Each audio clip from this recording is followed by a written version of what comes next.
Il y a peu de temps, lors d'un repas de famille, un proche m'a dit, sous la forme d'un reproche d'ailleurs, « Tu ne penses qu'à l'argent ».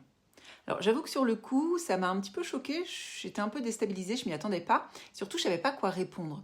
Je me suis sentie presque malgré moi un petit peu coupable, comme si j'avais fait quelque chose de mal, comme si penser à l'argent était une faute. Alors je me souviens, j'ai bredouillé pour me justifier, bon, n'importe quoi, je suis en train de créer des CDI dans mon quartier et je le fais bénévolement.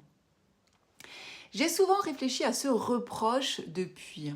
Comme si penser à l'argent était incompatible avec l'éthique, l'humain ou l'impact que l'on veut donner. Et surtout comme si c'était quelque chose qu'on reprochait plus facilement aux femmes.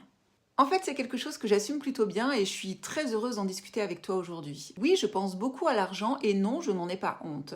D'abord, je suis entrepreneur. Si l'argent n'était pas ma boussole, je ne serais pas entrepreneur. Je serais bénévole ou éventuellement salarié. Quoique, si justement tu es salarié, c'est pour pouvoir vivre, voire survivre avec ta fiche de paye à la fin du mois. Si ce n'était pas obligatoire, nous ne serions pas salariés. Quand j'étais travailleur pauvre, salarié, bien sûr que je pensais à l'argent tout le temps aussi. Et malheureusement, c'était même au manque d'argent. Comment j'allais pouvoir payer mes factures, comment j'allais pouvoir payer mon loyer et nourrir mes enfants. Donc bien sûr que l'argent est important dans nos vies, bien sûr qu'on en a besoin. Et l'argent est un moyen, pas un but en soi. Qu'est-ce que l'argent me permet de faire en tant qu'entrepreneur? Ça me permet de recruter de bonnes personnes, ça me permet de faire vivre d'autres familles, l'argent permet de s'épanouir, l'argent permet d'apprendre et de grandir. D'ailleurs, j'ai dépensé plus de 100 000 € ces 3 dernières années en apprentissage, en accompagnement. Et c'est grâce à cet argent investi que maintenant je peux vivre confortablement et que je peux faire ce que j'aime. L'argent n'est qu'un amplificateur. Si tu es généreux, avoir plus d'argent te rendra plus généreux. Si tu es égoïste, avoir plus d'argent te rendra plus égoïste. J'ai longtemps fait du bénévolat, j'ai longtemps donné, j'ai longtemps perdu aussi. J'ai souvent été pauvre, j'ai été au RSA 2 fois. Et en fait, je ne tolère plus le manque d'argent. Je ne peux plus supporter d'être pauvre, ni pour moi, ni pour mes enfants. D'ailleurs, je ne sais pas si tu le sais, mais les femmes sont plus pauvres que les hommes, c'est un fait. Pensez-vous vraiment que ça les rend heureuses, ces femmes ?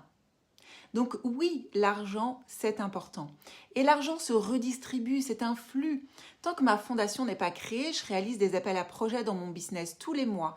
Et tous les mois, c'est entre 500 et 1000 € que je donne à une entrepreneuse parce que j'ai l'argent pour le faire. Parce que j'ai de l'argent, je peux en redonner, je peux aider les autres. Et je sais à quel point même 500 € peuvent être beaucoup. Donc l'argent ne fait pas le bonheur, mais je vous promets qu'il y contribue. Je ne vous souhaite vraiment pas de connaître la pauvreté que j'ai pu connaître, de ne pas se nourrir pour qu'il reste une assiette de riz à ses enfants, de ne pas se chauffer pour économiser quelques centaines d'euros, de stresser constamment sous la pression. Depuis que je n'ai plus ce manque d'argent, honnêtement, je ne connais plus le stress. Je ne suis plus inquiète, je suis sereine et c'est probablement le plus beau cadeau que l'argent m'ait fait. En fait, j'ai compris que quand quelqu'un te dit « tu ne penses qu'à l'argent », il dit en fait probablement « je ne suis pas à l'aise avec ta liberté » ou alors « tu changes, tu prends de la place » et ça me met face à mes propres choix et à mes propres responsabilités. Il faut savoir aussi qu'une femme qui pense à l'argent est vite perçue comme quelqu'un d'intéressé, alors qu'un homme, il est plutôt vu comme quelqu'un d'ambitieux. Un homme qui crée sa start-up ne le fait pas que pour changer le monde, il ne faut pas se leurrer. Alors qu'une femme qui parle d'argent, même pour son business, on la voit d'une autre façon. Donc inconsciemment, ces pensées existent encore et ça influence notre rapport à la réussite.